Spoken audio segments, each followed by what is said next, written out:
భగవద్భక్తులందరికీ నమస్కారం. ఈరోజు మనం ఈ వీడియోలో వరుధిని ఏకాదశి వ్రత కథ గురించి తెలుసుకుందాము.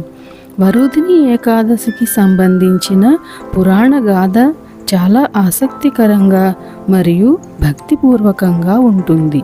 ఈ కథను శ్రీకృష్ణుడు ధర్మరాజుకు వివరించినట్లు భవిష్యోత్తర పురాణంలో ఉంది. ఆ కథ ఇప్పుడు మనం తెలుసుకుందాము. పూర్వం నర్మదా నదీ తీరాన మాంధాత అనే రాజు ఉండేవారు. ఆయన అత్యంత ధర్మాత్ముడు మరియు ప్రజారంజకుడు. ఒకరోజు ఆ రాజు అడవికి వేటకు వెళ్ళగా అక్కడ ఒక ప్రదేశంలో ప్రశాంతంగా తపస్సు చేసుకోవడం ప్రారంభించారు.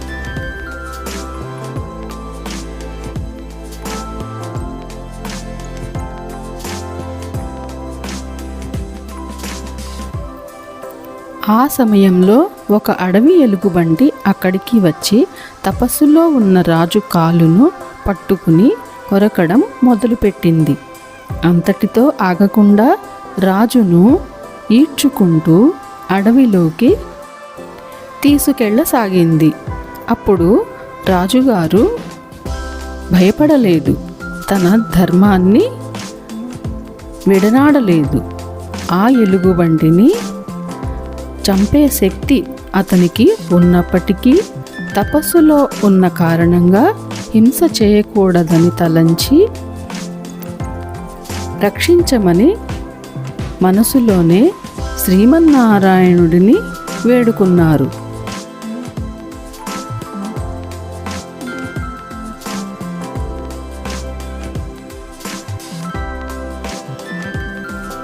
భక్తుడి మొర ఆలకించిన శ్రీ మహావిష్ణువు వెంటనే ప్రత్యక్షమై తన సుదర్శన చక్రంతో ఆ ఎలుగుబంటిని సంహరించి రాజును కాపాడారు. అయితే అప్పటికే ఆ ఎలుగుబంటి రాజుగారి కాలును పూర్తిగా తినేసింది. తన కాలు పోయినందుకు రాజు చాలా బాధపడ్డారు. అప్పుడు భగవంతుడు చిరునవ్వుతో ఇలా అన్నారు: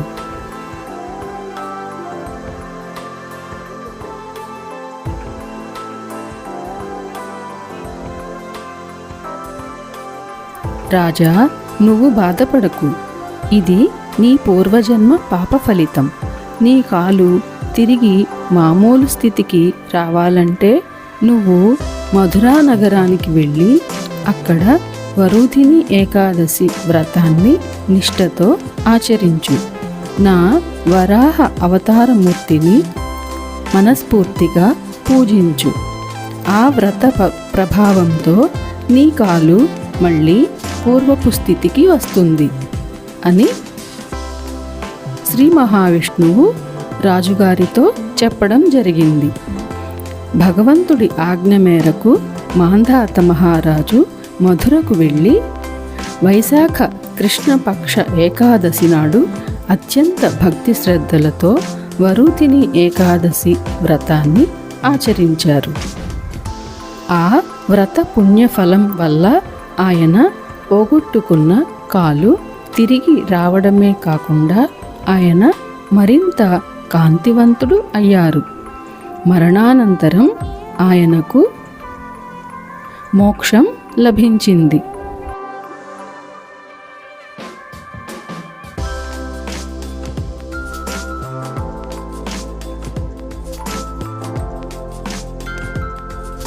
ఈ కథలోని సందేశం ఏమిటంటే, ఎంతటి కష్టకాలంలో అయినా సరే భగవంతుడిని నమ్మితే రక్షణ లభిస్తుందని ఈ కథ ద్వారా మనకు తెలుస్తుంది.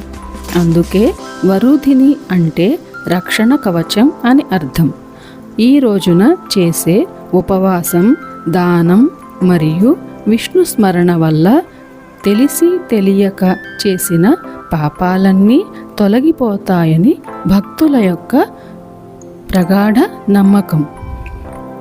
ఈ వీడియో మీకందరికీ నచ్చినట్లయితే దయచేసి లైక్ చేయండి. మరికొంతమంది భగవద్భక్తులకు షేర్ చేయండి. మీ ద్వారా ఈ కథని వారు కూడా తెలుసుకునే అవకాశం ఉంటుంది. అలాగే మరెన్నో ఇలాంటి మంచి వీడియోస్ కోసం శివోహం ఛానల్ని సబ్స్క్రైబ్ చేసుకోవడం మర్చిపోవద్దు. వీడియో ఎలా అనిపించిందో కామెంట్ రూపంలో తెలియచేయండి. అలాగే మీరు ఎంతమంది ఏకాదశి వ్రతాలు చేస్తున్నారో కామెంట్ సెక్షన్లో తెలియచేయండి.